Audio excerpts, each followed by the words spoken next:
नमस्कार स्वागत करुच्ची आज मुख्य गुरुत्वपूर्ण खबर को आपण दर्शक बंधु एबे आमर हस्तगत होता खबर रही पाणीपाग संपर्कित एवं राज्य को पुणी फेरुची शीत जानिबा आहुरी केते दिन पर्यंत शीतलहरी जारी रहिबो घन कुहुड़ी विभिन्न स्थान को मध्य पाणीपाग विभाग सतर्क सूचना जारी करिछि।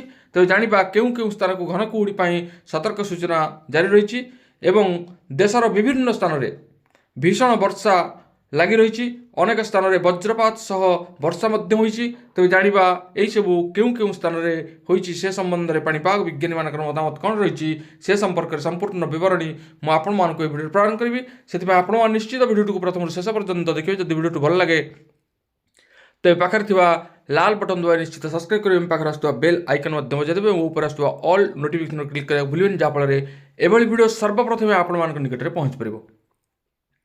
तबे आसतु जानिबा आज रही पाणीपाग संपर्कित विशेष गुरुत्वपूर्ण सूचना। किछि दिन व्यतिक्रम पर राज्य को पुणी फेरी शीत आहरी 2 सप्ताह पर्यंत जारी रहिबो शीत स्वाभाविक ठारू अधिक शीत रहिबार पूर्वानुमान करिछि पाणीपाग विभाग। आज फेब्रुआरी 5 तारिख पर्यंत सर्वनिम्न तापमात्रा आभ्यंतरीण ओडिशा रे 10 रु 14 डिग्री रहिबो।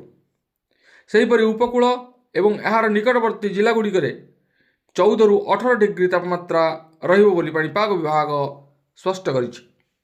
एहा सहित आसंता फेब्रुआरी 6 रु 12 तारिख मध्य पश्चिम ओडिशार आभ्यंतरीण अंचल में 6 रु 10 डिग्री सर्वनिम्न तापमात्रा रहिबो एवं राज्यर आभ्यंतरीण अंचल एवं ओडिशार दक्षिण उपकूल जिला मानकरे 10 रु 14 डिग्री तापमात्रा रहिबो। एने आंचलिक पाणीपाग विभाग पूर्वानुमान करिछि।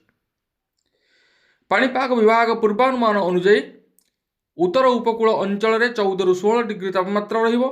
एहा सहित आसंता 2 सप्ताह पर्यंत पूर्व भारत अंचल में स्वाभाविक ठारू 2 रु 4 डिग्री कम तापमात्रा रहिबो। तेबे एही 2 सप्ताह ओडिशार प्राय समस्त जिल्ला रे सर्वनिम्न तापमात्रा कम रहिबो।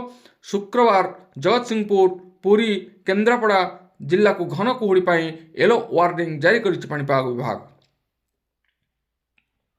यार प्रभाव में अन्य किछि जिला मानक मध्य प्रभाव देखा मिलिबो।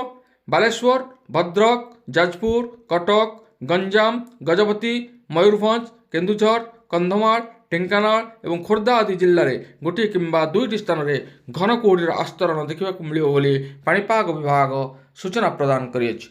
सेपटे उत्तर प्रदेश राजस्थान एवं जम्मू एवं काश्मीर समेत उत्तर भारतर अनेक स्थान में सर्वनिम्न तापमात्रा वृद्धि पाई जोठारे प्रबल तुषारपात जो पूर्वर बंद होता जातीय राजपथ गुड़ी संपूर्ण पुनरुद्धार कर भारतीय पाणीपाग विभाग आईएमडी कहवा अनुଯାयी गत 12 घंटा मध्य पश्चिम उत्तर प्रदेशर अधिकांश स्थान में हालुकारु मध्यम धरणर वर्षा रेकर्ड करा जायछि। जेतेबेले राज्यर पूर्व भाग में मध्य किछि वर्षा होइछि। अधिकारी माने कहिसंती राज्यर उभय अंचलर विभिन्न स्थान में मध्यम धरणर वज्रपात मध्य परिलक्षित होइछि।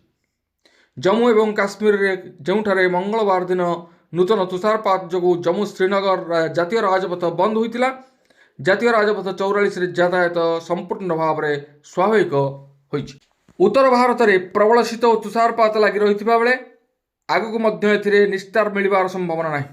भारतीय पाणीपाग विभाग आईएमडी आगामी दिन में उत्तर भारत में प्रबल वर्षा और तुषारपात चेतावनी जारी करिछि। हिमालय अंचल में पश्चिमा झड़ प्रभाव में जनवरी 31 रु फेब्रुआरी 2 तारिख पर्यंत प्रबल तुषारपात सहित वर्षा होबार संभावना रही है।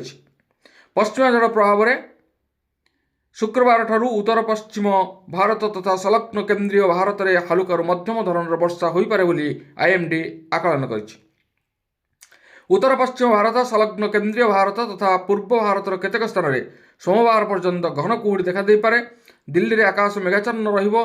अनेक स्थान में हालुकारु मध्यम धरणर कुहुड़ी देखा दिल्ली में सर्वाधिक तापमात्रा 17 रु 19 डिग्री मध्य रहिबो।